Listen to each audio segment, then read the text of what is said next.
Deputy Vice-Chancellor, it is a great honour and a privilege to present Jonathan Fisher QC for the conferral of the degree of Doctorate of Law by honoris causa.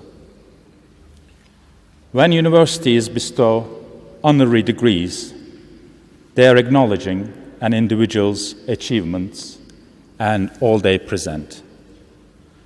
They're also, of course, making statements about themselves, what they value, aspire to achieve, and wish to encourage in others. All of this is true for Jonathan Fisher. If I was to put aside Jonathan's achievements and only cite the wonderful adjectives that have been used to describe him, we would be here for quite a long time. But I'll give you a little taster. Jonathan is considered as one of the outstanding barristers in the United Kingdom and has been described as calm, sure, and deadly at spotting weaknesses of the opponent's case. An experienced and active silk with a diplomatic and thoughtful style. And once in the heat of the battle, he tells it as it is and pulls no punches.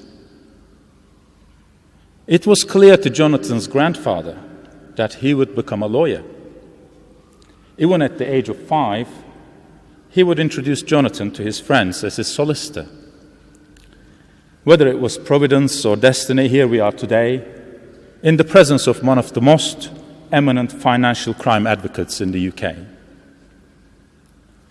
Since being called to the bar, Jonathan has worked on some of the highest profile cases concerning financial crime.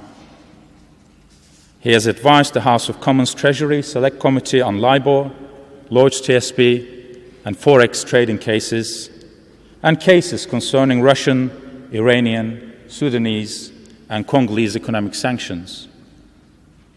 His expertise in the financial crime arena has also resulted in Jonathan advising regulatory and law enforcement agencies in the United Kingdom and Channel Islands.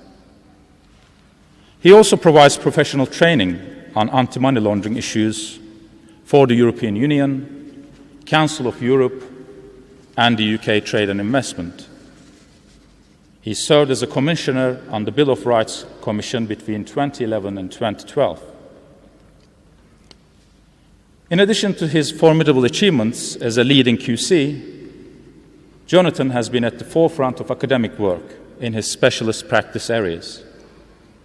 Jonathan currently teaches postgraduate law students at the London School of Economics.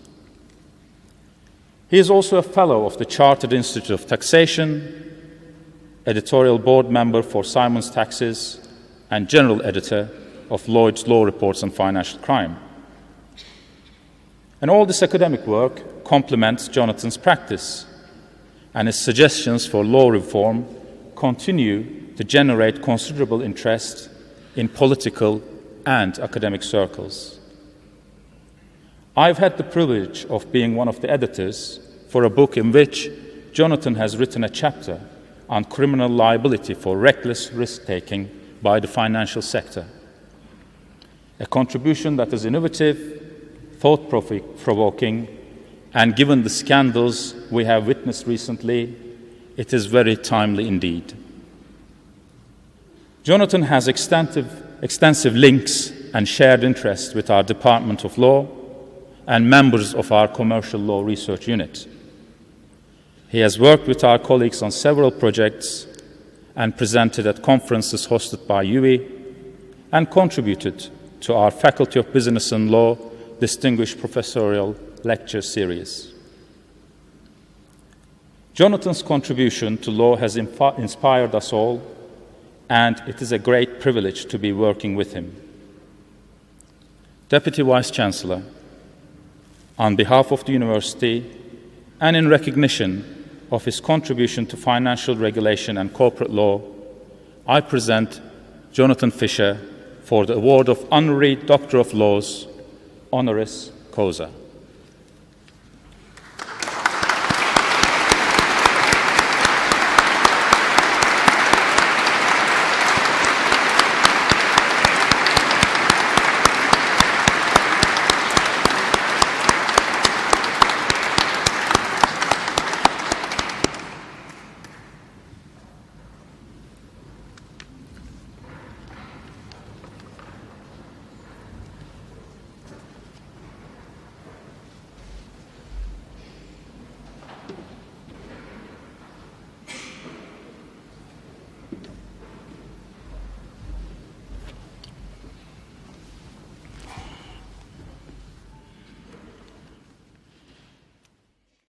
Thank you, Deputy Vice-Chancellor. May I now invite the Honorary Graduate, Dr. Jonathan Fisher, to address the conversation.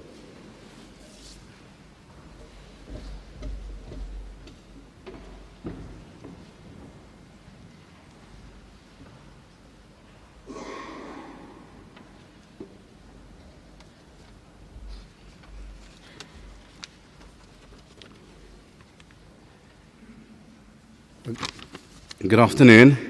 First of all, I should like to thank the University of the West of England very much for giving me this wonderful degree. It's a great honour, which I appreciate very much, and reinforces my connection with the university. I'm deeply proud of this connection, and I look forward to developing it further.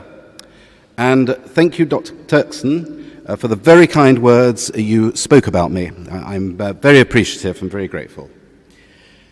As you've heard, my world is the world of financial crime, which is continuing to grapple with fallout from the 2008 crisis in the global markets. Your generation has the misfortune to be the generation which is paying for the errors and excesses of the past. We need to ask ourselves not only to what extent financial crime contributed to the crisis, but also how we can best ensure that this doesn't happen again. And in particular, we must deploy a range of responses directed at the paramount need to change corporate culture so that the notion of doing business ethically is not seen as an encumbrance or a restriction, but rather as a badge of distinction. Sound corporate governance should be regarded as a meretricious kite mark for good practice, which investors and consumers acknowledge when identifying the company with which they wish to deal. In recent times, poor corporate culture has become ingrained in some of our leading companies and institutions, and the law needs to have weapons in its armory which compel our leading companies to take the importance of commercial integrity seriously. If a company benefits from the unlawful conduct of its employees, the company should, I suggest, be criminally responsible for its actions unless it has taken all reasonable efforts to prevent its employees from breaking the law. But at the present time, there is no such criminal offence in English law. I suggest there ought to be. Subsidiaries should have their licenses withdrawn or suspended, or their range of activities restricted where management fails to take reasonable efforts to prevent its employees from breaking the law.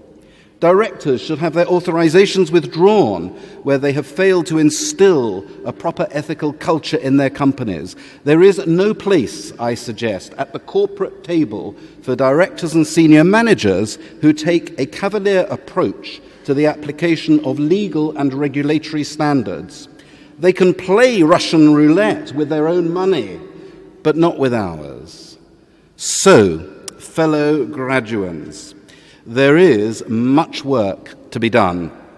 It's vital work, because the future of the free markets depends on it. We cannot continue in the present vein. The absence of responsible corporate culture in some of our top companies and institutions undermines the integrity of the capitalist system and could precipitate its collapse if it's allowed to continue unabated.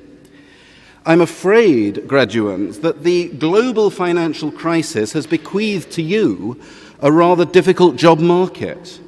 My message to you is to go out there with confidence, but you must be flexible and you must be realistic.